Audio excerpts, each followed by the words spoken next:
Assalamualaikum warahmatullahi wabarakatuh. Waalaikumsalam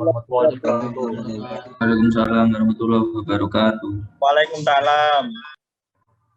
Selamat malam dan salam sejahtera. Baik saudara sekalian, jadi kembali kita bertemu di Zoom ya.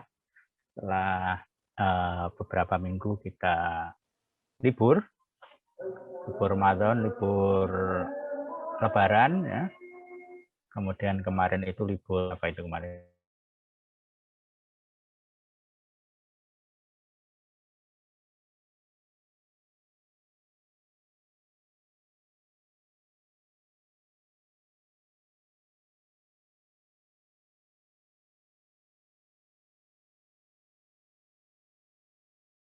Maupun tingkah laku ya, terutama waktu memberi kuliah ya, karena mestinya pukul 18 tapi saya bisa mulai pukul 18.15 ya. Baik, jadi seperti sebelum Lebaran untuk jadwalnya kita tetap menggunakan pukul 16.15 ya, dengan nanti kita akan selesai pukul 20 ya. Jadi kita menggunakan waktu 100 menit lah, 100 menit. Jadi 2 SKS itu ada 100 menit. Ya. 2 SKS itu 100 menit sehingga saya kira pas ya, kita bisa selesai nanti pukul 8 kurang 5. Ya. 1 menit. Nah,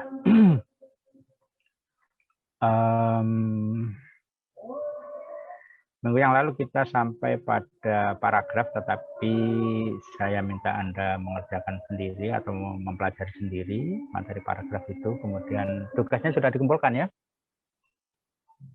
Halo?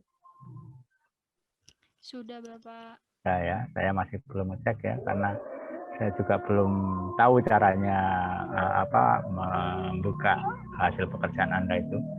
Ya, jadi kalau saya tanyakan pada tugas ya, bagaimana caranya membuka ya, karena ternyata beda dengan LMS yang ada di Universitas Jember, atau barangkali saya aja yang masih belum mengetahui. Ada perbedaan sedikit sebenarnya, tapi ya karena sedikit itu kalau namanya tidak tahu ya tetap aja menjadi banyak ya.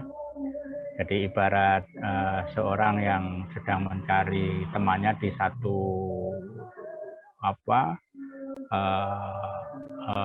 satu rapat di lapangan begitu misalnya ya, meskipun mungkin jaraknya hanya 20 meter, tetapi kalau tidak tahu ya akhirnya menjadi tidak ketemu juga ya, seperti itu.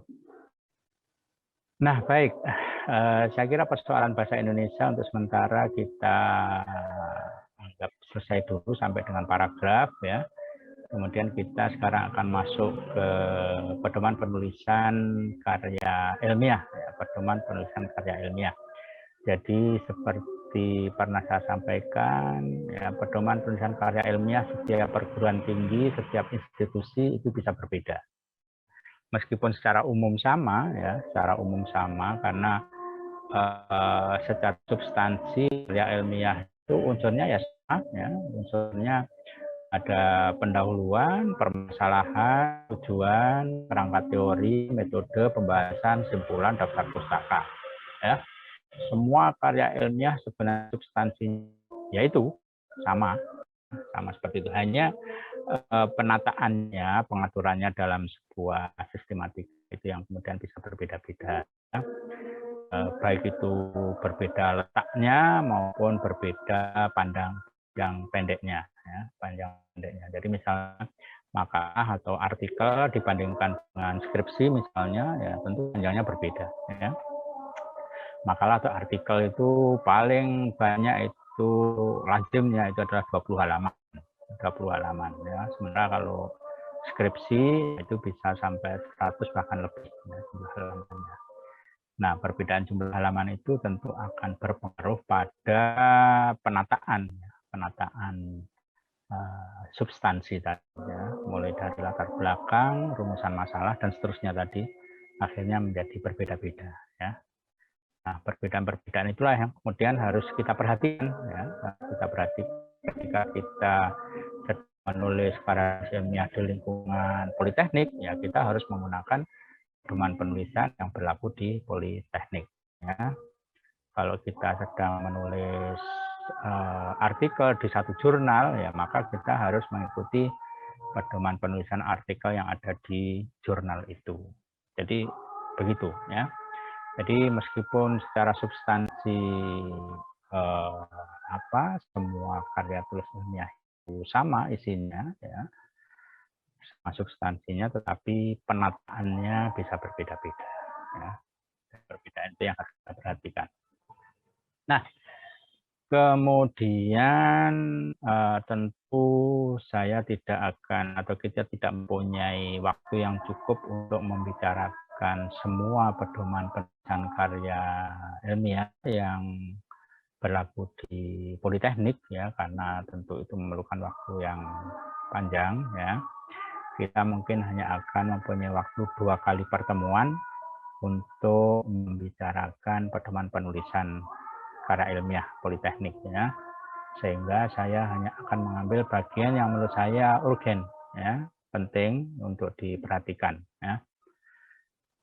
Nah, bagian itu atau 2 bagian itu adalah yang berkaitan dengan penulisan sumber rujukan, ya, penulisan sumber rujukan, ya, berkaitan itu yang itu berarti berkaitan dengan penulisan daftar pustaka dan penulisan kutipan, ya, penulisan daftar pustaka dan penulisan kutipan.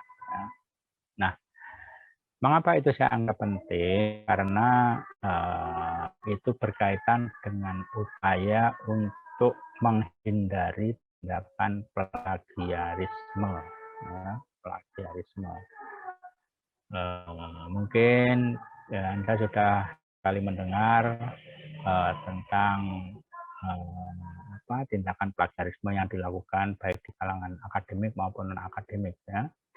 Mengapa demikian? Karena ya untuk era informasi dan komunikasi sekarang ini, ya, akses informasi itu bisa dengan sangat mudah dan sangat murah kita lakukan, ya, kita lakukan. Ya. Jadi, halo, suara saya bisa didengar?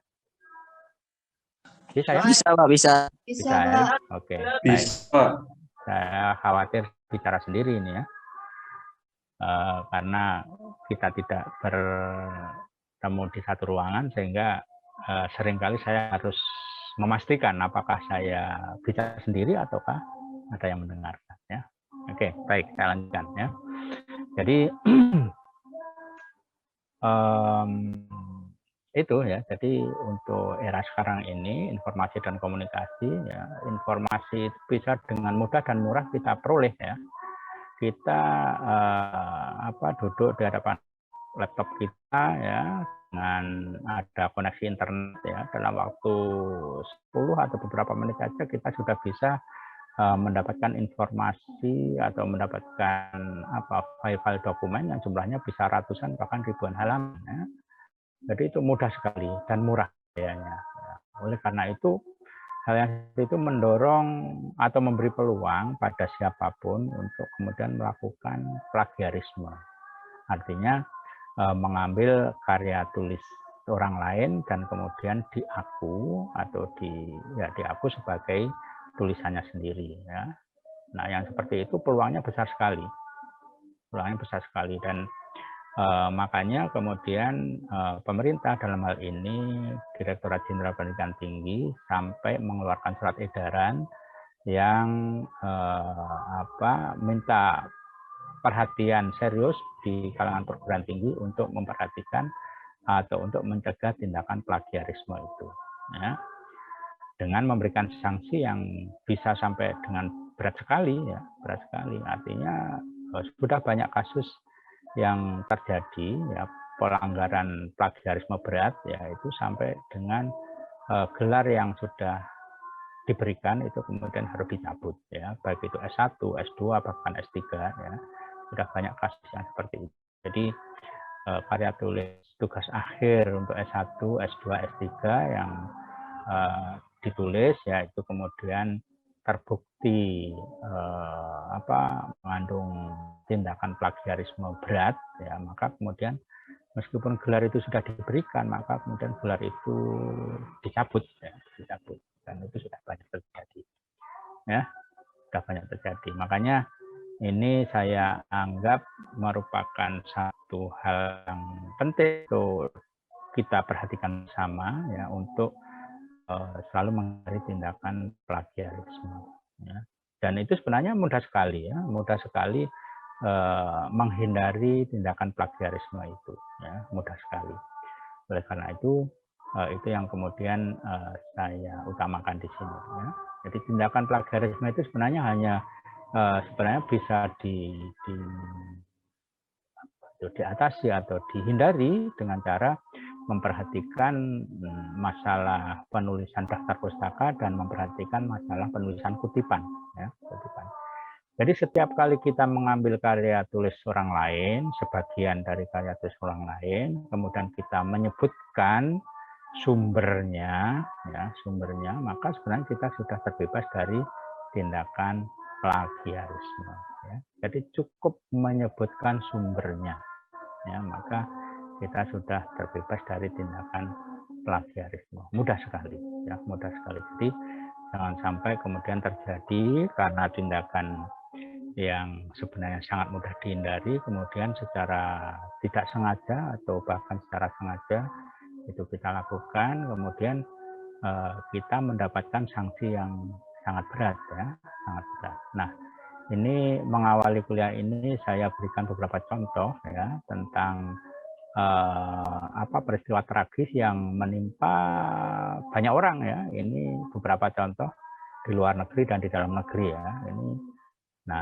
Ini ketahuan disertasinya plagiat, Menteri Pendidikan Jerman mundur, ya. Ini berita sudah sangat lama, ya, 2013, ya, Februari 2013, ya. Ya, jadi dari judul ini kita bisa mengetahui bahwa ini peristiwa yang sangat tragis, ya, peristiwa yang sangat tragis, ya, menimpa seorang yang sudah mencapai karir puncak, ya, bisa dikatakan karir puncak, Menteri Pendidikan, ya.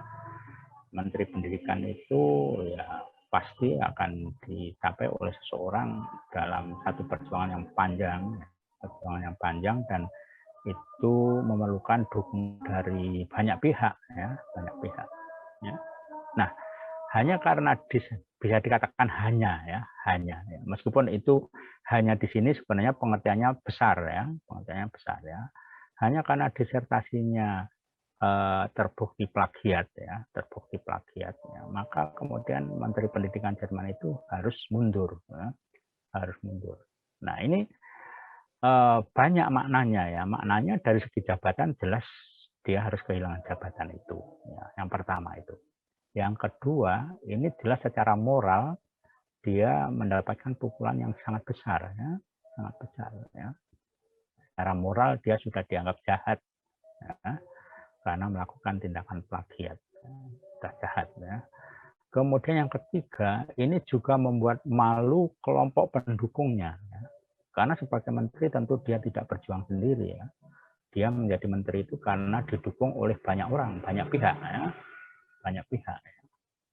Jadi baik partai maupun organisasi sosial dan semacamnya, ya, itu semuanya memberikan dukungan sehingga dia menjadi menteri. Dan itu berarti kalau dia tersandung, ya, persoalan plagiat dan harus mengundurkan diri, ya, itu berarti seluruh pendukungnya juga secara moral terkena juga, ya, terkena juga.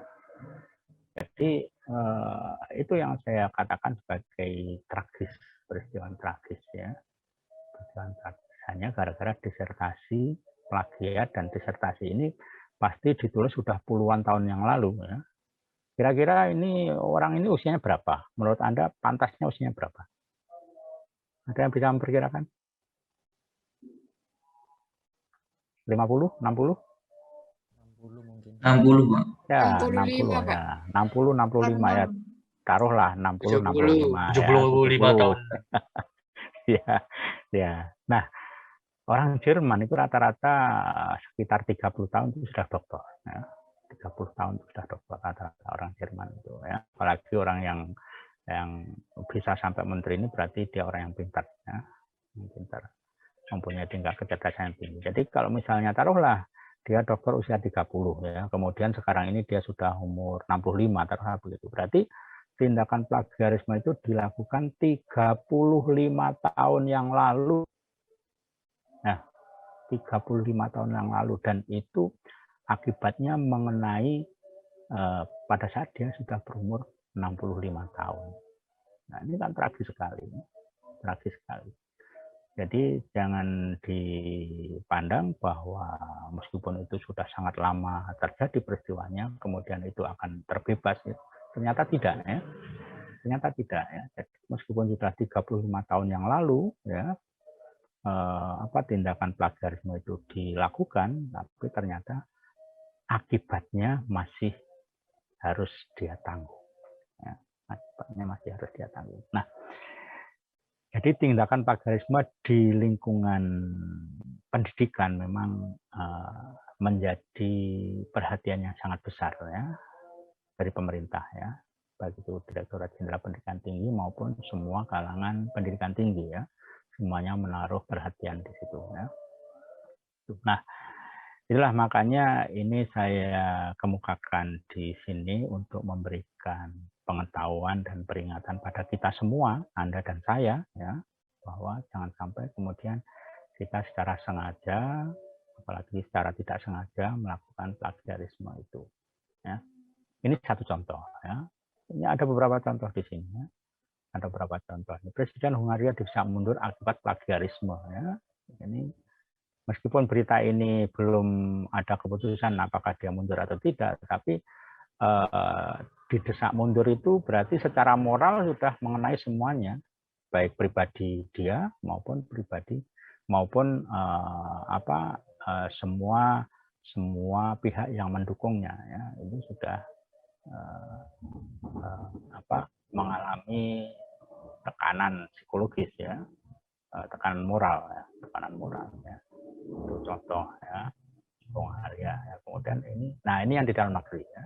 Di dalam negeri, Mendiknas, jika terbukti plagiat beri sanksi tegas ya. Beri sanksi tegas, ini tahun berapa? 2010 ya. Jadi 2010 pemerintah sudah memberikan perhatian yang sangat besar terhadap tindakan plagiarisme ya. Ada contoh kasusnya di sini. Ya, ini Rumania masih di luar negeri, yang di bawah ini sementara ada yang di dalam negeri ya. Nah ini terbukti plagiat guru besar diturunkan. Artinya diturunkan itu jabatannya sebagai guru besar dicabut. Ya. Artinya seperti itu ya. Terbukti plagiat guru besar diturunkan. Ya. Seperti ini. Nah, saya berikan gambaran pada Anda. Seorang guru besar itu sekarang itu mendapatkan tambahan penghasilan 2 kali gaji pokok. 2 kali gaji pokok. Padahal gaji pokok guru besar itu ya antara 4,5 sampai 5,5. Ya, 4,5 sampai 5 setiap bulan. Jadi dengan guru besarnya dicabut berarti tiap bulan dia kehilangan penghasilan sebesar antara 9 juta sampai 11 juta. Ya. Secara berurang. Nah, itu kan tragis kan? Tragis ya. Jadi sekali lagi ini menjadi perhatian kita bersama ya, jangan sampai terjadi. Nah, ini terbukti plagiat gelar profesor dicopot ya. Ini 2011 ya. Ini bisa Anda baca nanti di mana itu terjadi. Tapi yang jelas ini di dalam negeri ya. Ini hanya beberapa contoh saja dan contohnya seperti ini masih banyak ya. Masih banyak. Oke, baik ya. Jadi singkatnya saya memberikan pemahaman dan peringatan pada kita semua untuk selalu berusaha menghindari tindakan plagiarisme, dan caranya menghindari sangat mudah ya, sangat mudah. Nah, pada pertemuan malam hari ini dan mungkin minggu depan ya, malam hari ini kita akan bicarakan tentang teknik penulisan daftar pustaka, dan kemudian minggu depan kita akan bicarakan tentang teknik penulisan kutipan. Ya, kutipan. Itu 2 hal yang bisa kita gunakan untuk menghindari tindakan plagiarisme. Baik, sampai di sini ada pertanyaan atau komentar dulu dari Anda?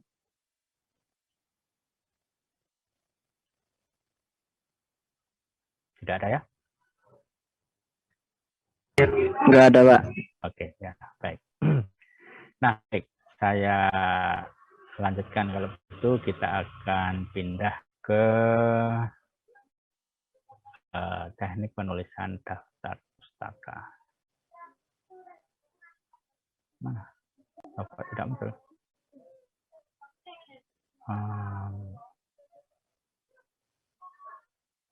Menteri Plagiat download. Tidak muncul ya.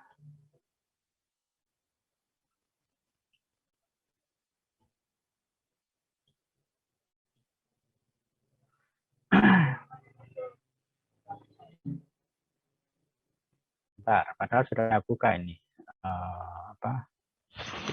filenya. Tidak muncul.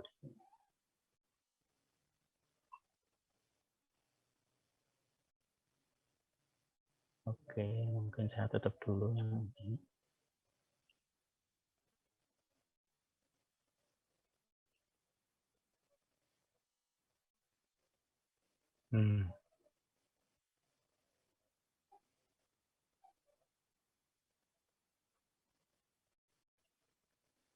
Bisa muncul ya.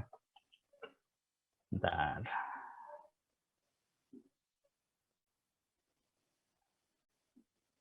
Menteri Plagiat.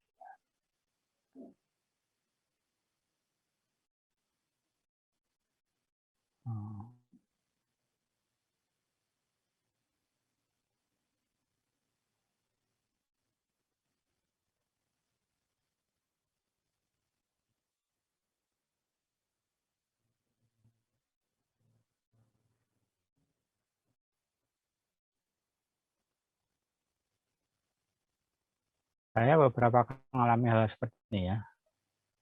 Jadi tidak bisa muncul.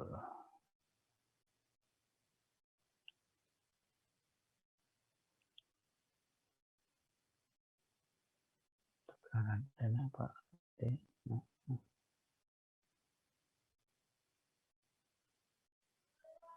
Ada yang bisa memberikan saran? Apa ini tidak bisa muncul?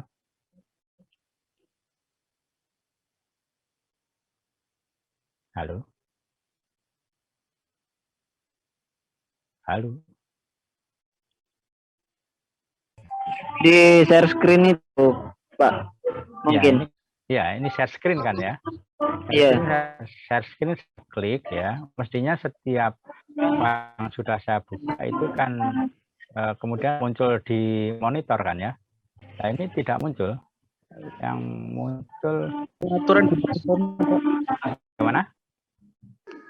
Di pengaturan di itu Pak, seperti filenya yang awal harusnya pindah di monitor 1 gitu Pak kalau nggak salah. Ada. Di monitor 1 ya. Ketika Bapak buka aplikasi nggak muncul bisa gitu memang. Kalau nggak diganti Pak. Nggak diganti apanya? Ya Pak, kayak ada itu loh Pak, kayak monitor gitu kalau full gitu bisa Pak buat buka semuanya. Mulai dari itu. Oh ya. Jadi monitornya harus full gitu ya? Itu maksudnya full screen. Coba ini full screen. Ah ya betul. Ini muncul nih daftar pustaka. Jadi harus full screen ya. Nah ini yang seperti ini kalau tidak tahu ya akhirnya tidak bisa juga ya. Jadi ketika saya ubah full screen, saya itu memang tidak full screen ya, agar kemudian komen yang di bawah ini muncul. Gitu. Nah sekarang setelah saya ubah menjadi full screen ini muncul daftar pustaka. Ya. Nah terlihat ya? Sudah. Ya, oke, baik. Nah baik, jadi daftar pustaka ya. Mungkin Anda sudah pernah membuat makalah atau tugas mata kuliah ya, di dalamnya ada penulisan daftar pustaka ya, penulisan daftar pustakanya. Dengan membicarakan ini kita akan memastikan tentang bagaimana penulisan daftar pustaka yang benar menurut buku pedoman penulisan Politeknik ya, buku pedoman Politeknik ya. Jadi itu yang secara umum sebenarnya yang harus ditulis di dalam sebuah daftar pustaka itu sama ya, 5 ini yang saya cetak merah ini. Ya, jadi nama penulis, tahun terbit, judul naskah, bentuk sumber informasi, kota penerbit, dan nama penerbit ya. Secara umum sama seperti ini. Hanya kemudian setiap jenis pustaka itu kemudian memiliki cara yang sedikit berbeda. Bagian-bagiannya sama, tetapi cara penulisannya kemudian berbeda ya. Termasuk misalnya yang ini bentuk sumber informasi ini ya, ada yang lazimnya ditulis, ada juga yang tidak ditulis. Jadi untuk bentuk sumber informasi yang buku dan makalah seminar ya pada umumnya tidak ditulis ya bentuk sumber informasi. Tapi kalau bentuk sumber informasi itu misalnya tugas akhir, misalnya skripsi, tesis, disertasi, ya, itu pada umumnya ditulis. Atau sumber informasi yang berasal dari media, internet, ya, itu pada umumnya ditulis ya. Atau bentuk lain. Ya. Jadi sekarang ini film itu bisa dijadikan rujukan, bisa ditulis dalam daftar pustaka ya, film ya, bahkan lagu ya. Jadi lagu, kalau itu lagu itu semacam lagu yang berisi dokumentasi satu peristiwa misalnya, itu bisa juga dijadikan bisa dikutip dan kemudian dimasukkan dalam daftar pustaka ya. Bahkan poster ilmiah ya. Jadi sekarang ini laporan penelitian dosen dan peneliti pada umumnya harus dipublikasikan dalam bentuk laporan penelitian dan dalam bentuk poster ya. Ada yang dalam bentuk poster. Nah, itu bisa juga dijadikan sumber informasi. Bahkan poster-poster yang dikeluarkan oleh lembaga instansi pemerintah ya, itu juga bisa ya. Jadi di bagian D ini ada yang lazimnya ditulis, ada juga yang lazimnya tidak ditulis ya. Nah, itulah makanya perlu kita cermati satu persatu tentang berbagai jenis sumber informasi ini ya, sumber informasi. Jadi unsurnya sebenarnya ada 5 unsur ini, tetapi cara penulisannya kemudian bisa berbeda-beda. Nah, kita mulai dari penulisan nama penulis ya, nama penulis. Nama penulis pertama-tama yang perlu kita perhatikan adalah ya, jadi kalau namanya ini Yuyun S. Surya Sumantri ya, yang ditulis lengkap itu adalah nama belakangnya ya, nama belakangnya Surya Sumantri ya. Kemudian nama depannya ini ditulis tetapi disingkat ya, ditulis tapi disingkat ya. Jadi J.S. ya, Surya Sumantri, JS ya. Jadi secara umum penulisan nama itu seperti ini ya. Secara umum penulisan nama ini, nama belakangnya ditulis lengkap, kemudian nama depannya ditulis di bagian belakang dan disingkat ya, disingkat. Nah, persoalannya adalah kalau namanya itu hanya satu nama bagaimana? Nah, ini ya, satu nama, satu kata maksudnya ya, satu kata. Jadi misalnya namanya Pak Ijo misalnya itu. Nah, ya sudah, ya berarti tulis Pak Ijo gitu kan ya. Atau ada juga yang menyarankan di daftar pustaka itu kemudian diulang ya, diulang. Jadi namanya Pak Ijo ya, kemudian diulang jadi Pak Ijo ya. Sehingga kemudian dalam daftar pustaka bisa ditulis Pak Ijo, P. Nah, misalnya seperti itu. Ya. Oke, baik. Ya. Jadi di tempat kami di Universitas Jember ada beberapa dosen yang namanya hanya satu kata ya, hanya satu kata, dan itu di dalam karya tulisnya kemudian untuk khususnya yang terakhir, yang akhir-akhir ini, yaitu kemudian ditulis dengan diulang nama itu, diulang. Nah, jadi ini kalau penulisnya hanya satu nama, ya seperti ini cara penulisannya. Ya. Dua nama ya tinggal menggabungkan aja ya, tinggal menggabungkan nama pertama ya, kemudian nama kedua digabungkan. Kalau itu nama asing bisa dihubungkan dengan kata n ya, tapi kalau nama Indonesia bisa dengan kata dan ya, dan. Jadi sampai dengan 3 nama itu penulisannya seperti ini ya, sama. Jadi penulisan nama tadi tinggal menggabungkan saja ya, tinggal menggabungkan. Jadi Santoso, MA, Rahmati, T, dan Adam, SM. Nah, SM ini singkatan nama ya. SM ini ya singkatan nama ya, singkatan nama ya. Jadi ini jangan disamakan dengan EYD ya. Jangan disamakan dengan EYD karena kalau EYD kalau di belakang koma itu kan berarti gelar.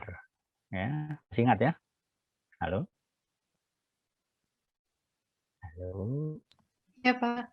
Ya, jadi kalau di belakang nama itu ada koma, maka setelah koma itu adalah gelar. Tapi kalau dalam daftar pustaka, ya ini bukan gelar ya, tapi ini adalah singkatan nama. Semua gelar ya, baik itu gelar akademik maupun gelar yang lain ya, gelar keagamaan misalnya, semuanya tidak ditulis ya.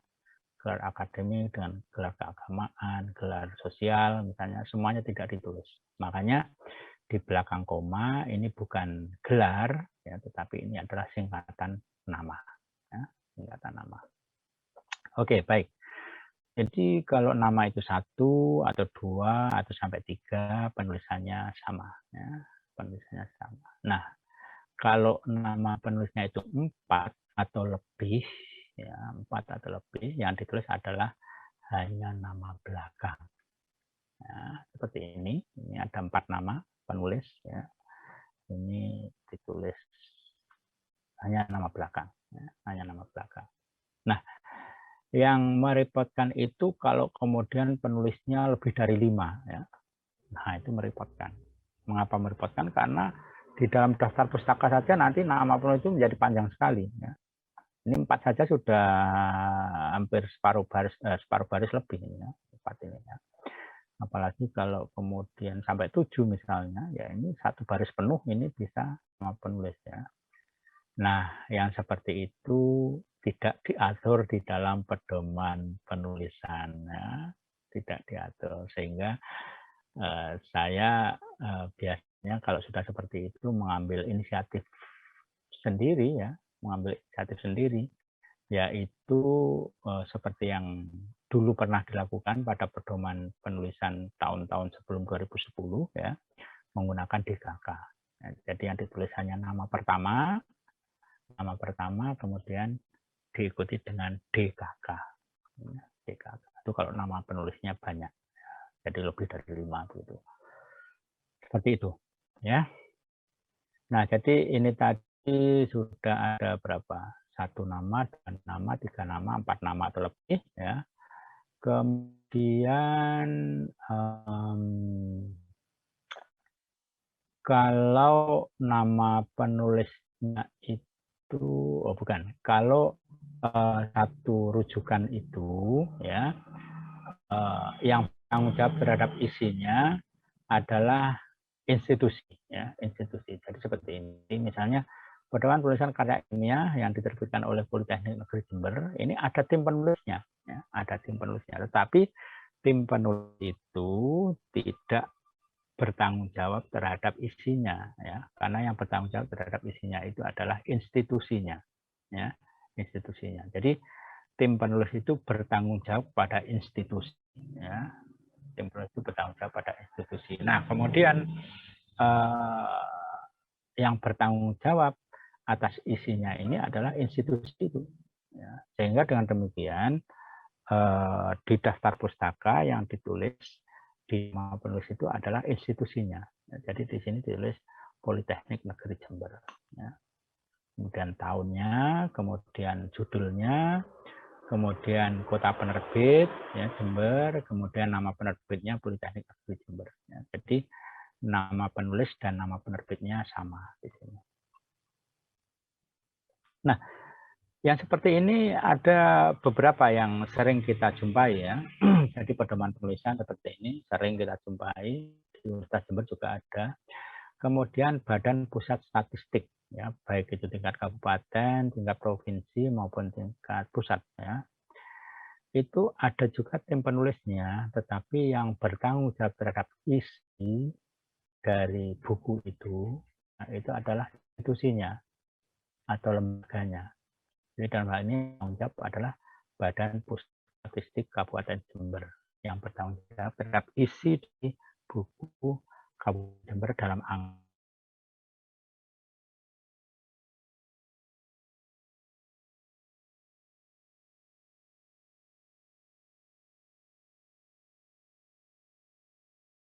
Ya, Badan Pusat Statistik Provinsi Jawa Timur misalnya seperti itu.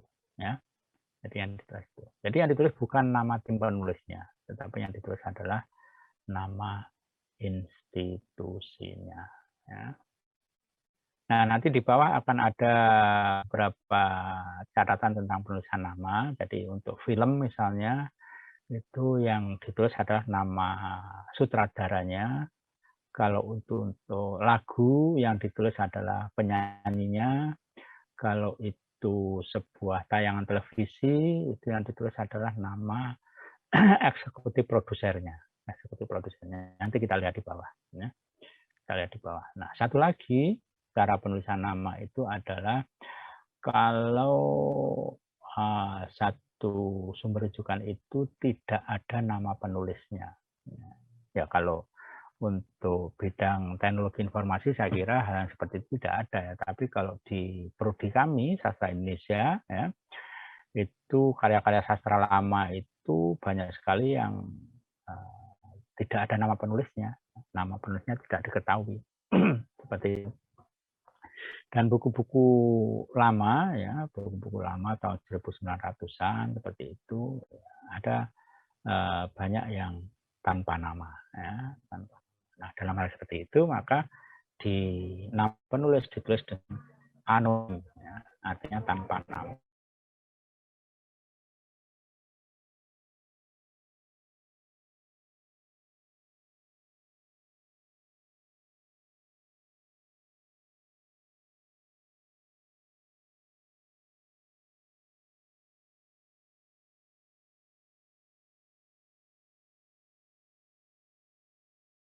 Koran itu ada yang harus ditulis namanya, ada juga yang ditulis nama korannya. Di dalam sebuah koran ya itu biasanya ada satu halaman yang berisi tentang artikel, ya, artikel seperti artikel ilmiah, tapi ini ilmiah setengah populer ya, setengah populer ya. Itu biasanya ada nama penulisnya. Nah, untuk artikel koran seperti itu, maka di nama penulisnya tetap ditulis nama penulisnya, ya, bukan nama korannya. Jadi kurang lebih sama dengan penulisan nama. Nah, seperti ini, ya, seperti ini. Ini adalah artikel yang ada di koran, ya, judulnya Eksistensi Usaha Rakyat dalam Perspektif Globalisasi, ditulis oleh Saifuddin ya, Saifuddin. Oh, nggak bisa ya, karena PDF ya. Saifuddin dan H ini mestinya di sini ada komanya di sini ya. Di sini ada koma, jadi Saifuddin, H. Ya, ini salah ini. Ya. Nah, seperti itu ya. Jadi ini kalau artikel koran ya, cara penulisannya seperti menulis artikel jurnal ya, artikel jurnal. Tapi kalau itu misalnya bagian berita ya, berita yang di sana pada umumnya tidak ada nama penulisnya, maka yang kita tulis di bagian nama itu adalah nama koran ya. Nama koran. Baik, ini ada lagi ya satu cara penulisan nama ya, penulisan nama. Jadi ada buku yang berisi kumpulan artikel, ya. Buku yang berisi kumpulan artikel dan artikel-artikel itu ditulis oleh banyak orang, ya. Ditulis oleh banyak orang. Jadi harap dibedakan antara buku kumpulan artikel yang ditulis oleh hanya satu orang dan buku kumpulan artikel yang ditulis oleh banyak orang. Nah, kalau buku kumpulan artikel yang ditulis oleh banyak orang itu lazimnya, artinya lazimnya itu saya belum pernah menemui yang tidak. Jadi lazimnya itu ada seorang editor, seorang atau beberapa orang editor, ya editor. Jadi editor itu tugasnya adalah mengumpulkan artikel-artikel itu, kemudian menyelaraskan, ya menyelaraskan mulai dari sistematikanya, kemudian penulisan bab, subbab, ya, kemudian penomorannya, kemudian tata letaknya, dan seterusnya, dan bahkan sampai dengan isinya, ya isinya kadang-kadang juga ada editor yang sampai menyusun atau mengedisinya, ya agar kemudian mempunyai struktur tulisan yang kurang lebih sama antara satu artikel dengan artikel yang lain. Nah itu tugas editor, ya tugas editor. Dan di dalam buku kumpulan artikel seperti itu yang ditulis adalah nama editornya. Nama editornya. Jadi di sini Herianto, A dalam ed, ya, ed ini singkatan dari editor. Ya. Nah, ini cara penulisan nama yang lain. Oke, saya kira itu ya beberapa cara penulisan nama, ya, beberapa cara penulisan nama yang perlu diperhatikan. Nah, nanti di dalam kutipan, ya, kutipan itu sumber kutipannya hanya memuat 3 hal, ya. Yang pertama nama penulisnya, yang kedua tahun terbitnya, yang ketiga nomor halaman. Ya, hanya 3 itu. Sehingga dalam hal ini penulisan nama ini menjadi penting untuk diperhatikan, dan penulisan nama yang ada di daftar pustaka harus sama dengan penulisan nama yang ada di kutipan, ya, di kutipan, ya, harus sama. Ya, bedanya itu adalah nama singkatan tidak ditulis. Ya. Jadi kalau misalnya Saifuddin, H, yang di kutipan yang ditulis hanya nama Saifuddin. Ya. Kalau ini Herianto, A, kemudian ed, ya, yang ditulis adalah Herianto ed, ya, ed-nya ditulis, ya, Herianto ed, ya, kemudian tahun, ya, seperti itu. Itu, ya. Kalau Suprapti Y misalnya, ya, hanya ditulis Suprapti, kemudian tahun 2013, kemudian nomor halamannya. Nah, seperti itu. Baik, itu cara penulisan nama, ya, cara penulisan nama penulis. Ya. Nah, sebentar saya izin sebentar, ada perlu dengan, ya, ada perlu sebentar, enggak sampai 5 menit ya, saya Ya, Pak. Tinggal dulu.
Baik, kita lanjutkan. Ya, sudah kembali ke laptop ya. Halo? Iya, Pak. Iya, Pak. Baik. Nah, sekarang penulisan tahun. Ya. Ada 3 cara. Ya. Ada 3 cara penulisan tahun. Ya. Ya, cara yang pertama tentu hanya ditulis begitu saja. Jadi angka tahun yang harus ditulis itu adalah angka tahun yang tertulis di dalam bukunya, ya, di dalam bukunya. Jadi kalau buku itu tertulis angka tahun penerbitannya itu 1997, ya, tulis saja 1997. Kalau di situ tahun terbitnya itu ada beberapa tahun, beberapa angka tahun di buku yang laris biasanya diterbitkan berkali-kali, ya, berkali-kali. Nah itu yang ditulis adalah tahun terakhir, ya, tahun terakhir misalnya 1997, 98, 2000, 2003, 2000 dan seterusnya sampai 2015 misalnya, maka adalah yang tahun 2015, ya seperti itu. Ya, itu untuk angka tahun. Jadi cara penulisan yang pertama seperti itu. Ya. Cara penulisan yang kedua, ya, cara penulisan yang kedua, kalau ada, ya, jadi ini kalau ada pustaka, 2 pustaka atau lebih, ya, yang penulis sama dan tahun terbitnya sama. Jadi ini misalnya ada apa ini buku ya, dua-duanya buku ya, ya betul buku. Yang pertama judulnya Career Leader Plan dan seterusnya, dan yang kedua judulnya Career Leader dan seterusnya, ya. Penulisnya Cornell dan Wicka, ya, sama-sama ditulis oleh yang sama. Kemudian kebetulan tahun terbitnya juga sama, ya. Maka di belakang angka tahun ini harus ditambahkan dengan abjad. A, B, itu kalau 2. Kalau 3 ya berarti A, B, C. Kalau 4 ya berarti A, B, C, D, begitu. Ya. Mana yang A, mana yang B, mana yang C, dan seterusnya itu sesuai dengan urutan abjad. Ya. Jadi yang abjadnya itu paling awal berarti A, ya. Yang abjadnya itu kemudian ya berarti B. Ya. Jadi antara C dengan P maka lebih dahulu C. Ya. Maka yang diberi huruf A itu adalah buku atau sumber rujukan yang judulnya diawali dengan C. Baru kemudian diawali dengan P ini, ya, diberi huruf B di belakang angka tahunnya. Oke, itu cara penulisan angka tahun yang kedua. Ya. Kemudian cara penulisan angka tahun yang ketiga, ya lagi-lagi ini adalah pada umumnya buku kuno, ya, buku kuno. Ya. Kalau buku sekarang ya rata-rata ada angka tahunnya. Ya. Jadi di tempat kami ya sering ada buku atau karya tulis yang lain yang tanpa tahun, ya, tanpa tahun. Nah maka kalau buku itu tidak ada informasi tahun terbitnya, maka ditulis dengan TTH. TTH itu artinya atau singkatan dari tanpa tahun, ya, tanpa tahun. Ya. Mengapa ini harus ditulis, ya? Dan mengapa ini harus ada A dan B, ya? Ya, sementara kalau nama penulisnya berbeda, tidak ada A dan B, ya. Itu karena ketika nanti kita tulis di kutipan, ya, kutipan itu harus menuliskan sumber rujukan. Nah, sumber rujukan itu harus pasti menunjuk pada buku atau sumber rujukan yang mana. Jadi kalau misalnya ini kita beri A dan B, ya, kalau tidak beri A dan B, kemudian kita Cornell and Wick 1985, begitu saja, maka kemudian tidak pasti yang dimaksud itu apakah buku pertama ataukah buku kedua. Ya, itu tidak pasti. Makanya untuk memastikan, ya, di belakang angka tahun itu diberi huruf A atau huruf B. Sehingga kalau yang kita kutip itu berasal dari buku yang pertama ini, berarti di sumber kutipannya harus ditulis Cornell and Wick 1985A titik 2 halaman. Nah, seperti itu. Ya, jadi dengan cara penulisan seperti itu, maka pasti yang ditulis itu adalah buku yang pertama ini. Ya, seperti itu. Oke. Baik, saya kira itu sampai dengan tulisan angka tahun. Ya. kata. Nah, berikutnya adalah penulisan judul. Nah, ya ini antara pedoman sebelum tahun 2010 dengan pedoman sekarang ini memang ada perbedaannya. Jadi sekarang ini ada 3 cara penulisan judul. Ya. Jadi perlu dilihat ada 3 cara penulisan. Ya. Penulisan judul yang pertama ya menggunakan title case dan cetak miring.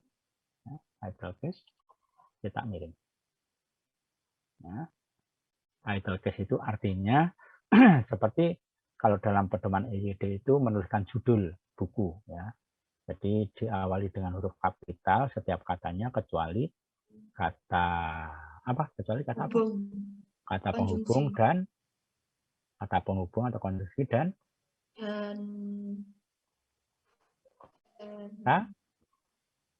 kata depan, kata depan ya, di, ke, dari, kepada ya. Kalau kata penghubung itu kan dan ya, tetapi ya itu kata penghubung ya. Dan meskipun, ya, tapi judul nggak ada yang meskipun ya, yang paling-paling dan itu kata penghubung. Kemudian ada satu lagi kalau itu bahasa asing pada umumnya ada partikel ya. Partikel itu misalnya the ya. The ya, itu di judul ada the itu partikel itu juga ditulis huruf kecil ya. To ya, seperti ini to ya. Kalau to ini kata depan ya. Kata depan. Jadi ada partikel the ya. Misalnya ya itu partikel ya itu ditulis dengan huruf kecil ya. Ya, jadi penulisan judul yang pertama itu adalah title case, cetak miring. Untuk sumber rujukan apa saja ini title case huruf miring ya. Ini hanya untuk buku dan karya tugas akhir ya, karya tugas akhir skripsi, tesis, disertasi ya. Skripsi, tesis, disertasi itu sekarang penulisannya disamakan dengan buku ya, disamakan dengan buku skripsi, tesis, disertasi. Jadi hanya 2 itu yang ditulis dengan cetak miring ya. Yang lain nanti di bawah kita lihat, saya agak lupa itu bagaimana cara penulisan lagu, film dan seterusnya. Saya lupa kan tidak pernah menggunakan sumber rujukan itu. Nanti kita lihat di bawah. Tapi yang pertama-tama adalah buku yang disamakan dengan buku, yaitu tugas akhir. Ya. Laporan penelitian itu disamakan dengan buku. Ya. Laporan penelitian. Itu yang pertama. Kemudian cara yang kedua yaitu dengan cara cetak tegak ya, title case tegak. Title case cetak tegak. Ya, itu adalah untuk judul artikel, makalah ya. Kita contohnya mana? Nah, ini ya. Yang berbahasa Indonesia ya, yang berbahasa Indonesia. Jadi eksistensi usaha rakyat dalam perspektif globalisasi. Ini merupakan artikel yang ada di jurnal analisis sosial ya. Jurnal analisis sosial. Ya, jadi judul artikelnya ditulis juga tanpa tanda petik. Kalau dulu ya sebelum 2010 ini menggunakan petik ya, tanda petik ya. Skripsi, tesis, disertasi tulisannya juga seperti ini kalau dulu. Tapi kalau sekarang seperti tadi ya. Jadi kalau sekarang title case ya, title case cetak tegak ya, title case cetak tegak. Ini untuk judul artikel, jurnal, untuk judul makalah, seminar, artikel koran ya, itu ditulis dengan cara seperti itu. Baik, itu yang kedua. Kemudian yang ketiga ini sebenarnya tidak diatur ya, di pedomannya tidak diatur, tapi dicontoh dibedakan ya, dicontohnya dibedakan. Jadi nanti ketika Anda menulis tugas akhir silakan dikonsultasikan pada pembimbing ya, pembimbing. Jadi apakah dibedakan antara artikel jurnal berbahasa dan artikel jurnal berbahasa asing ya. Tapi di contohnya itu cara penulisannya berbeda Cara penulisan berbeda. Sebentar saya carikan contohnya. Ya. Jadi contohnya adalah sentence case. Ya, sentence case itu artinya hanya huruf pertama judul itu yang ditulis dengan huruf kapital. Ya, hanya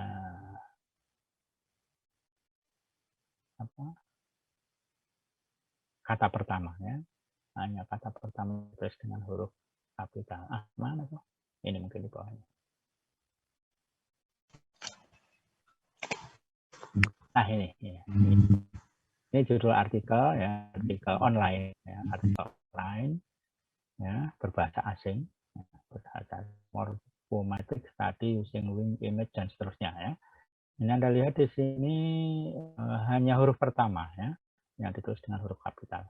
Sementara yang lain menggunakan huruf kecil semua, ya, huruf kecil semua. Jadi ini sentence, ya, jadi cara penulisan kalimat. Jadi kalimat itu kan huruf pertama saja yang diawali dengan huruf kapital, ya, sementara yang lain huruf kecil. Ya. Nah, itu 3 cara penulisan judul, ya, cara penulisan judul. Ya, saya kira seperti itu. Ya. Baik, ya, kemudian kita bisa ke penulisan, kemudian kota dan nama penerbit, ya. Oh ya, informasi, ya, bentuk sumber informasi dulu, ya. Ini yang tidak harus ditulis, ya. Jadi kalau itu buku, ya, buku di sini tidak ada sumber informasinya, ya. Bentuk sumber informasinya tidak ditulis, ya. Buku, kemudian artikel jurnal ini juga ditulis, ya. Tidak ditulis. Tetapi kalau tadi hanya yang serial online tadi ditulis, ya. Nah, seperti ini serial online ini ditulis. Ini sumber rujukan atau online ya. Kemudian ada CD-ROM, ya bacanya, bukan CD-ROM, ya. Ya, ini juga perlu ditulis sumber bentuk sumber rujukannya perlu ditulis, ya. Skripsi, tesis, disertasi perlu ditulis, ya. Jadi meskipun itu disamakan dengan buku, ya itu ditulis. Nah, kemudian ini film, ya, film ini perlu ditulis, ya, film. Nah, ini tulisan judul film ternyata cetak mirip, ya. Jadi case dicetak mirip. Nah, case bukan. Sentence case dicetak mirip, ya. Sentence case karena ini kan hanya di awal huruf pertamanya yang huruf kapital. Sementara ini huruf kapital karena ini nama, ya. Karena ini nama, maka ini ditulis huruf kapital, ya. Jadi sebenarnya story-nya kecil, Pak. Ya, story-nya kecil. Ya, artinya kan ini kan sentence case, ya, sentence case. Artinya kan huruf pertama saja yang huruf kapital, ya kan? Iya. Huruf pertama saja huruf kapital. Jadi our main story, ya, ini ditulis huruf kecil. Nah, sementara Evelyn Hooker ini ditulis huruf kapital karena ini nama orang, ya, nama orang. Jadi ini tentu mengikuti cara penulisan nama orang. Ya. Kalau ini bukan nama orang, maka juga harus ditulis di huruf kecil, ya, seperti itu. Oke, jelas ya. Kemudian lah ini, nah, ini siaran radio. Siaran radio ini yang ditulis ada eksekutif produsernya. Ini untuk nama penulisnya, eksekutif produsernya. Kemudian judulnya ini menggunakan sentence case, ya, sentence case. Nah, kalau ini ditulis huruf besar karena ini nama orang, ya, nama orang. Ini nama orang, maka ditulis huruf kapital. Ya, sementara kata yang lain ditulis dengan huruf kecil. Kemudian ini apa ini? Musik, ya, musik atau lagu, ya. Jadi penulisannya sentence case tapi cetak tegak, ya. Cetak tegak. Tapi ini juga tidak ya. Ini hanya mengikuti contoh ini sebenarnya. Jadi ada juga ini, ya. Bentar. Untuk wadah. Nah, tidak ada aturannya penulisannya, tapi contohnya cara penulisannya seperti ini, ya. Jadi untuk judulnya itu ditulis dengan sentence case agak ya. Kemudian ini judul albumnya ya. Judul albumnya sentence case dicetak sentence case dicetak.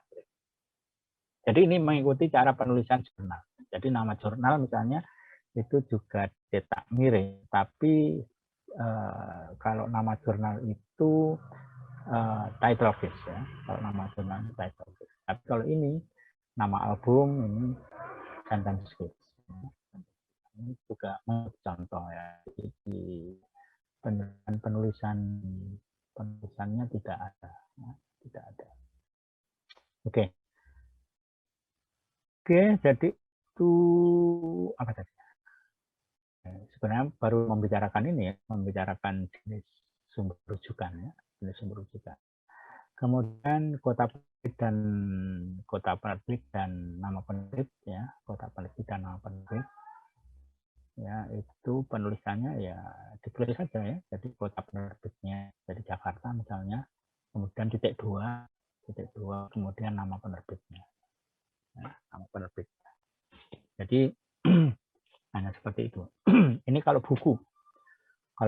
Kalau skripsi, tesis, disertasi, ya kota penerbitnya itu adalah kota institusinya. Jadi kalau Politeknik misalnya ya Jember ya, Jember, kemudian titik dua, kemudian Politeknik Negeri Jember. Nah, seperti itu. Itu kalau skripsi dan tesis ya, karena Politeknik kan sudah punya S2 ya, jadi ada tesis ya, ditulis Politeknik Negeri Jember seperti itu. Nah, kalau itu artikel jurnal, nah ini agak beda penulisannya. Artikel jurnal, mana artikel jurnal? Kita cari dulu nama artikelnya, kemudian volume, nomor, dan halaman. Nah, seperti ini. Jadi ini nama jurnalnya, Jurnal Analisis Sosial, ya, ditulis title case cetak miring ya. Jadi untuk membedakan dengan judulnya ya. Jadi title case cetak miring, kemudian diikuti dengan volume, nomor, dan halaman ya. Volume, nomor, dan halaman. Volume, nomor, dan halaman ini pada umumnya ada di halaman pertama dari jurnal itu ya. Jadi di jurnal itu pada umumnya ada informasi tentang volumenya. Volume 5 ini berarti itu terbitan tahun kelima. Ya. Nomor 3 itu berarti dalam 1 tahun itu terbit lebih dari 1 nomor. Ya. Terbit lebih dari 1 nomor. Dan ini kalau nomor 3 berarti pada tahun kelima itu ini terbitan yang ketiga. Ini nomor 3. Kemudian halaman. Halaman ini adalah tempatnya artikel ini ditulis. Jadi artikel eksistensi usaha rakyat dalam perspektif globalisasi ini terdapat pada halaman 30 sampai 40. Ya. Ini volume, nomor, halaman. Nah, kemudian ada beberapa cara, paling tidak ada 3 cara penulisan volume, nomor, dan halaman ini. Cara penulisan yang kedua seperti ini. Ya. Cara penulisan yang kedua. Jadi vol.5 garis miring 3. Ya. Vol.5 garis miring 3, kemudian halaman 30 sampai 40. Cara yang kedua. Cara yang ketiga, vol 5 dalam kurung 3, halaman ya 30 sampai 40. Ya, jadi ada 3 cara penulisan volume, nomor, dan halaman. Nah, tapi begitu Anda memilih salah satu ya silakan konsisten menggunakan salah satu cara itu.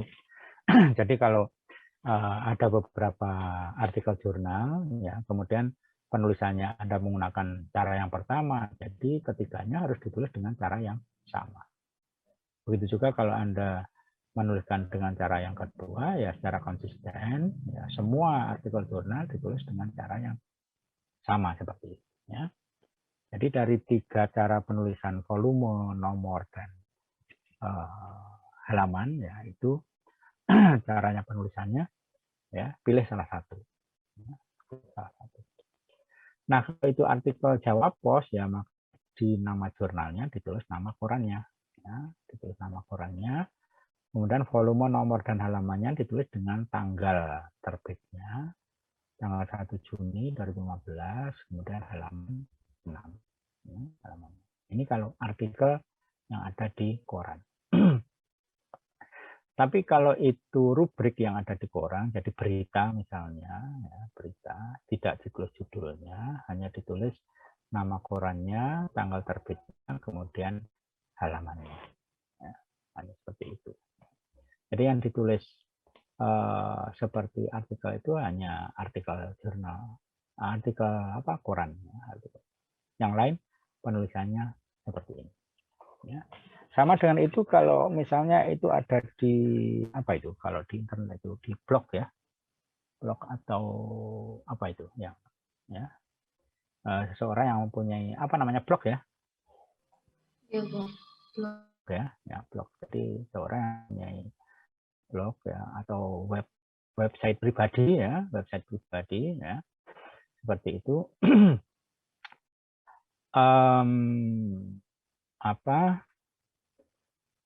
Bisa dituliskan nama blognya, situsnya saja ya, bisa dituliskan nama situsnya saja. Itu kalau misalnya itu bukan artikel ya, kalau bukan artikel. Tapi kalau artikel lazim ya, yang saya tahu dari cara penulisan yang ada di berbagai publikasi, baik itu buku, tugas akhir pun yang lain, itu cara penulisannya disamakan dengan cara penulisan artikel jurnal, jadi nama penulis, tahun, kemudian judul. Nah, di nama jurnalnya ini kemudian ditulis situsnya, ya, tuliskan situsnya. Coba ada contohnya kira. Nah, dituliskan situsnya. Jadi kalau sudah sampai di situ, ini tidak diatur di dalam buku pedoman penulisan karya di Politeknik maupun di Universitas Jember ya, tidak diatur, sehingga yang penting kita menuliskan informasi sejelas-jelasnya tentang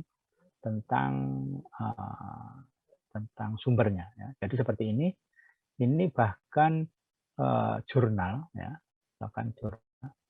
ya, tidak ada informasi volume nomor ya, lalu dituliskan dituliskan situsnya, ya. Dituliskan situsnya, kemudian ditulis tanggal aksesnya.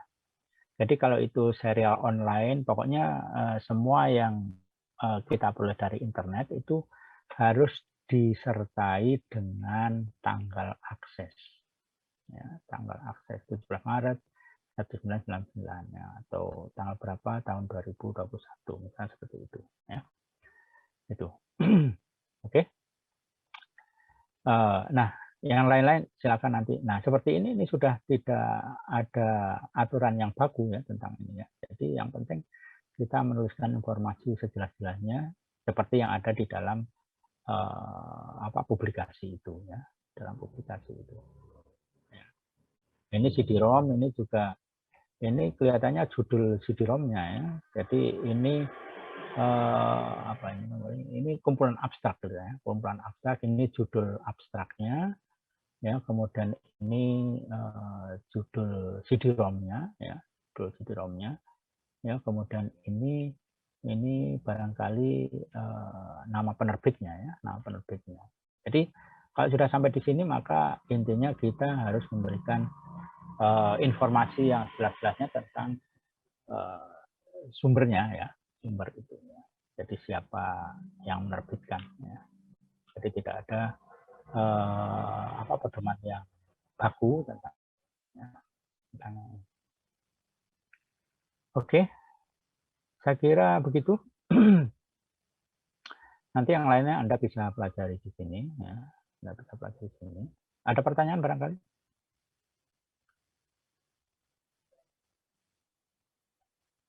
Halo.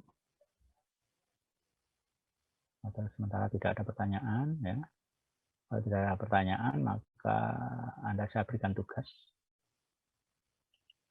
Tugasnya di e-learning atau Anda kirim kumpulkan di e-learning aja ya. Ya. Jadi ini tugasnya sudah ada di e-learning? Bagaimana? Tugasnya sudah ada di e-learning, Pak. Tugasnya ada di ini halaman terakhir dari ini tadi, daftar pustaka ini ya. File daftar pustaka di halaman terakhir. Oh iya. Ya, di halaman terakhir. Jadi saya bacakan, saya berikan penjelasan ya. Ada 10 pustaka, jadi 10 pustaka ya. Pustaka sesuai dengan bidang ilmu Anda dan informasi ya, bidang ilmu Anda ya. Ya, 2 berupa buku, berupa buku kumpulan artikel. Tadi ada buku kumpulan artikel ya. Kemudian 2 berupa artikel jurnal, 2 berupa koran, terus kemudian 3 berupa sumber rujukan yang lain. Bisa film, bisa lagu, bisa yang lain lah pokoknya. Ya. Kemudian kopi bagian informasi rujukan atau pustaka itu. Ya. Jadi Anda kan harus menuliskan nama penulis, tahun terbit, judul, kota penerbit, nama penerbit. Itu semuanya kan ada di halaman-halaman pertama setiap publikasi itu.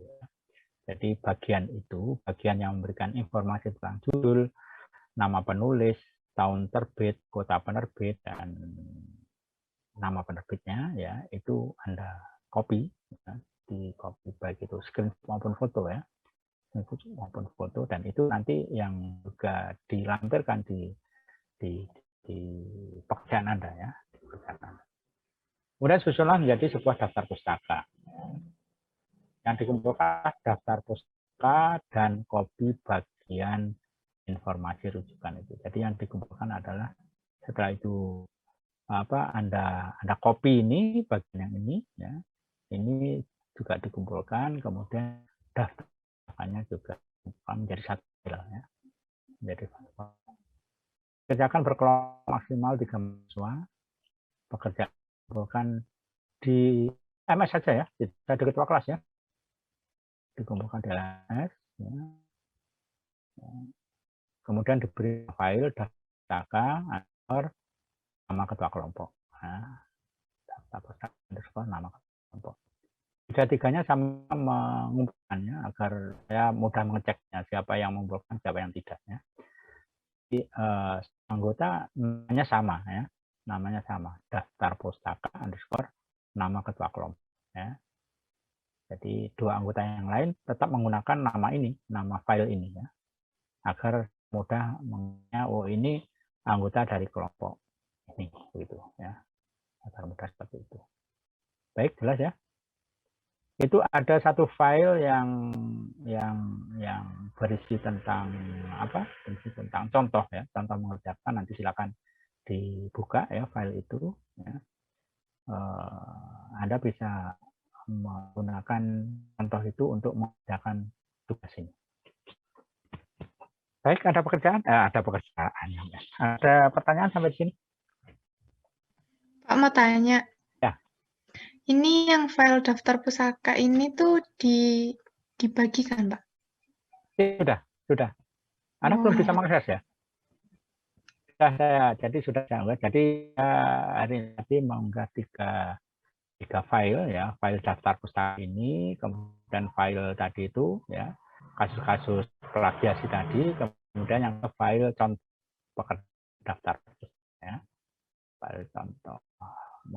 Bisa saya share sebentar ya, bisa dengan kok tidak bisa kelihatan. Sebentar.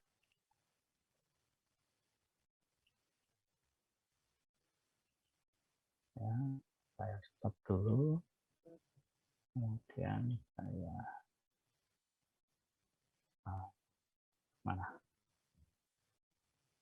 daftar pustaka. Tidak ada lagi.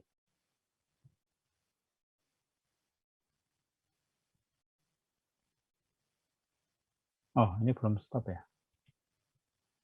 Oke. Karena belum stop ya. Nah, kemudian contoh. Tidak muncul lagi. Tidak mungkin salah lagi ya. Ini sudah full screen. Kemudian share screen. Daftar pustaka. Tidak ada. Oke lah. Jadi nanti silakan dibuka sendiri ya. Di situ ada file contoh ya.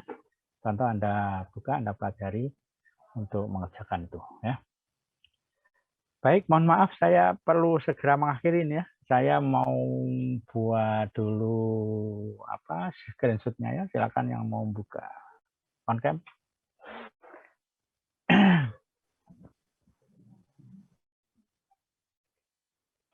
Oke, saya mulai ya. 1, 2.